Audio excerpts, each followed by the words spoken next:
All right, so you guys have picked the basis. Oh, you might want to, I guess that was before we, as after we turned it off, right? So we're looking at the algebra of the hyperbolic numbers, direct product with the complex numbers, and so that means typical elements a plus bj, comma x plus iy, and we want to find a basis and the regular representation with respect to that basis. And if, I mean, I guess I should probably mention here, I mean, you guys already know, but j squared is 1 and I squared is minus 1, right? Of course, the a little bit fussy thing here is that 1 sub a is what? It's actually 1, 1, right? Oh yeah, you can have that.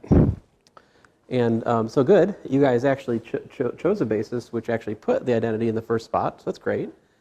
And so you're like 1, 1, 1i, j1, ji. I think that's a relatively natural choice here. And so we want to think of this z as being this element up here, right? A plus bj, x plus iy, and then so we got to think about these multiplications, and just to be picky, you're missing your, but I interrupted you mid-writing, so that's not on you. That's just on us finishing our business. Let's see here. So successful, by the way. So that's good. But so that would be a plus bj, x plus iy, right? You could calculate the beta coordinates of that guy. Because if you multiply 1, 1 by z, just get back z again. I could have just written z again there. That would have been smarter in less writing. But now this one is what? This is going to be a plus bj, right? And then minus y plus ix, right? Multiplying by 1i. Multiplied by j1, we get b plus aj and x plus iy. And then finally the last one is what?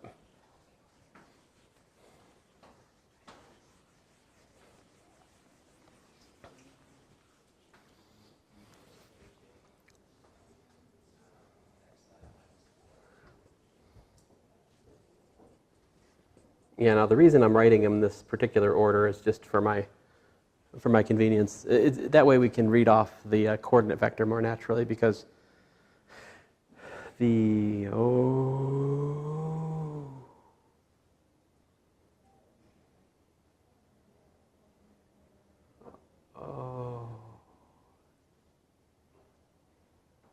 and now I don't want to do any more, because I actually have to calculate the coordinate map for that basis,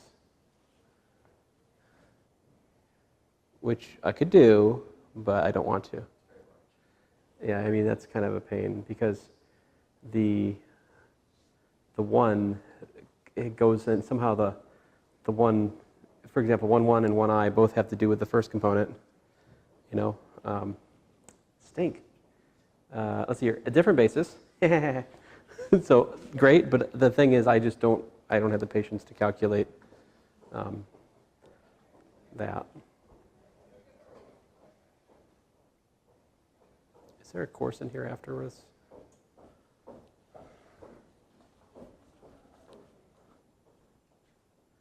Well, anyway, the class period, we still have 5 minutes, right? I mean, so I think I might use like gamma. A lazier basis would be the one which doesn't have the. So this is actually my point, is if you use the identity basis, you find yourself doing calculations that you may or may not want to do. Not impossible, right? In fact, that'd probably be a good exercise for you guys, is to actually find the coordinate map and just finish this calculation. So let's put that on your stack of things to do. It shouldn't take you too long. Let's see here, and then, so let's use this basis though. How about this? 1, 0,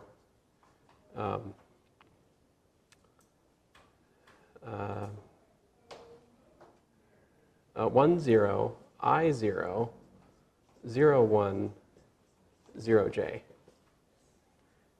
That is a lazier basis. Now, so when we calculate z, let's use this notation, z star gamma, think of it as a set of things, all right? I'll keep the same ordering. What do we got? We've got, you know, yeah, we just got a plus, oh, I'm sorry, thank you, J0. Yeah, I meant my I's and J's were flippity-floppity.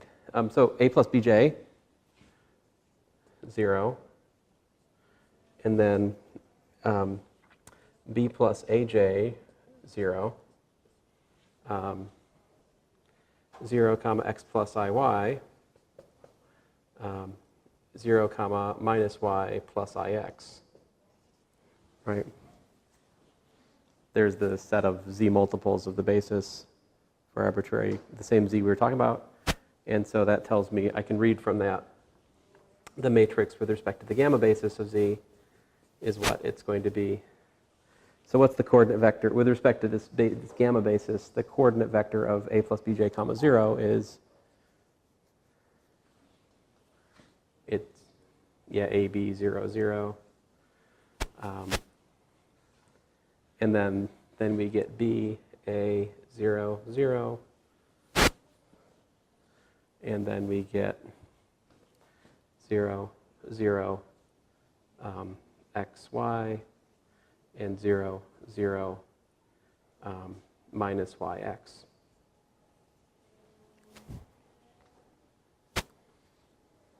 And this is actually part of a more general result. If you take two algebras and you take the direct product, right? If we have, say, A is A1 direct product with A2 with bases beta 1, beta 2, and construct a basis beta in the same way we just did here, right? Which is essentially what we take the beta 1 basis, Cartesian product with 0, right? And I'm not sure what the right, I'll be less pedantic and just put 0 there, but understand that has to mean what it means, you know, and take that and union that with 0, B2, right?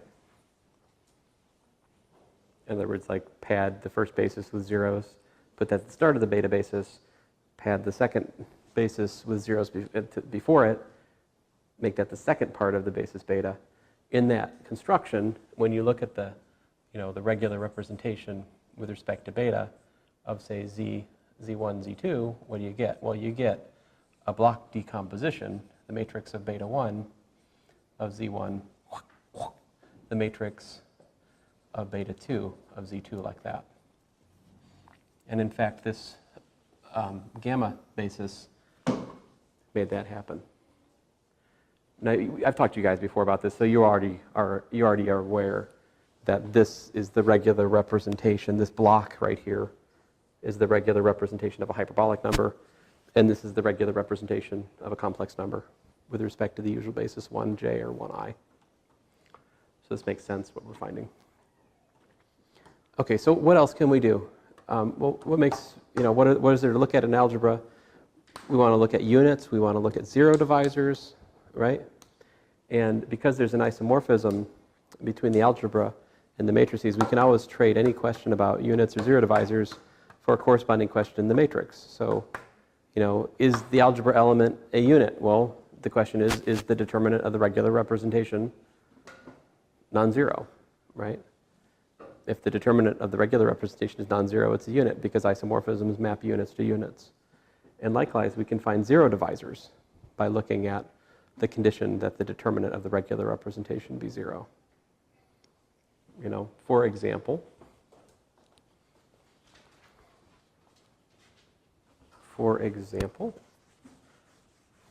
I'm sorry, if I had been more with it, I would have started you guys on the gamma basis.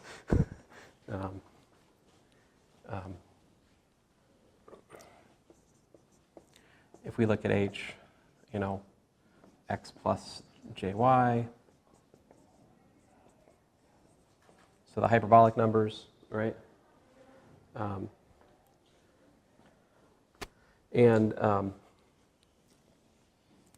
So the zero divisors of h is the would be what? This would be z in h such that what? Such that there exists w in h such that w times z is equal to 0, right? That's not quite right, because if I just said that, that'd be everything, because you can just multiply by 0. So we should say w not equal to 0, right? So yeah, 0 is a zero divisor. But what else is? Well, if you look at the matrix of x plus jy, right, that is, x, y, yx, as we could calculate, right? Because, that's x plus jy, the coordinate vector of that, right? And then the coordinate vector of j times x plus jy, which is x plus jy. Well, anyway, I'm sorry, I'm running short on time here, so let me not derive that at the moment, but... What, Matthew? You what? You want what? You what? You want a marker? Okay, you can have a marker. I'll give you this purple one. Okay, there you go. And so, if we look at the determinant of this, right? When is the matrix a unit? It's when the determinant is non-zero. When is it not a unit? When the determinant's 0, right? I mean, that's when there's no inverse to the matrix. And so that determinant is x squared minus y squared, right? And so if we set that equal to 0, that tells us that y is equal to plus or minus x for zero divisors. So that leads us to the fact that the zero divisors of the hyperbolic numbers are simply of the form,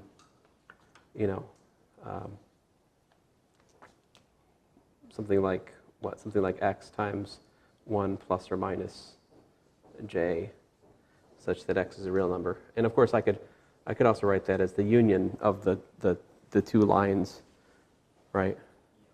Yeah.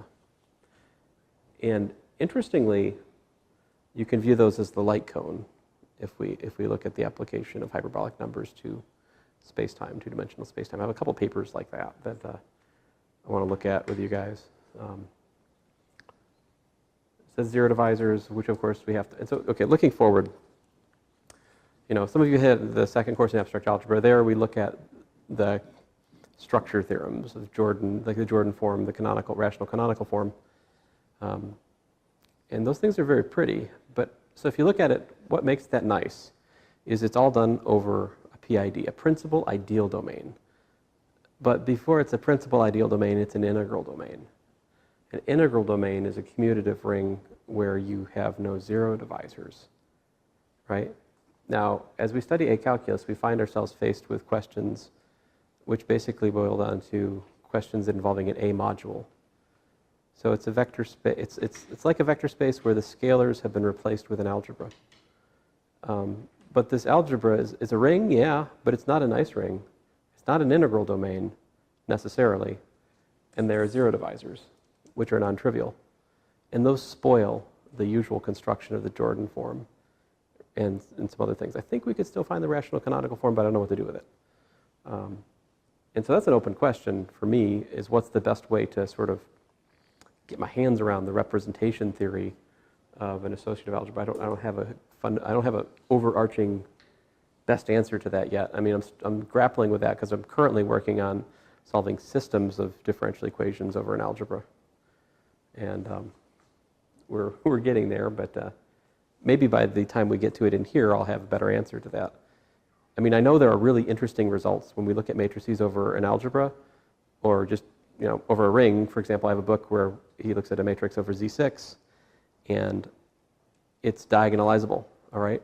But here's the kick, here's the wrinkle, is it's a 2 by 2 matrix, but it's got like 3 or 4 eigenvalues.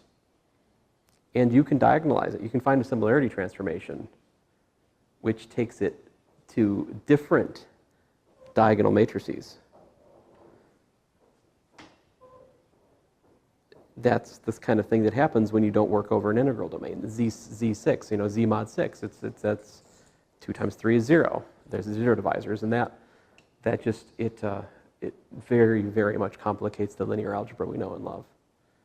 But it's also very exciting because it's where the novelty in A calculus comes from, in my view, is the 0 divisors. And then the other flip side of that is, for analysis, we'll learn that there's a norm, but it's not multiplicative, it's submultiplicative, and that will require us to modify the usual theorems of analysis, and so we lose certain things here and there. But we gain back new results in terms of the 0 divisors somehow or another. If you want to find something new, focus on the 0 divisors, I think. But anyway, I think this is a decent start. I'll try to dive straight into the A differentiability next time. I think I've said enough about this. If you didn't realize it, of course, I'm working through Introduction to A Calculus, which is posted on the archive and my website. It is well, it's linked to my website. You guys know what it is, I think, but curses. Well, anyway, if you, for some reason, can't find it, just email me, All right, well, thanks, guys. You can cut it off. We'll pick up here again next time.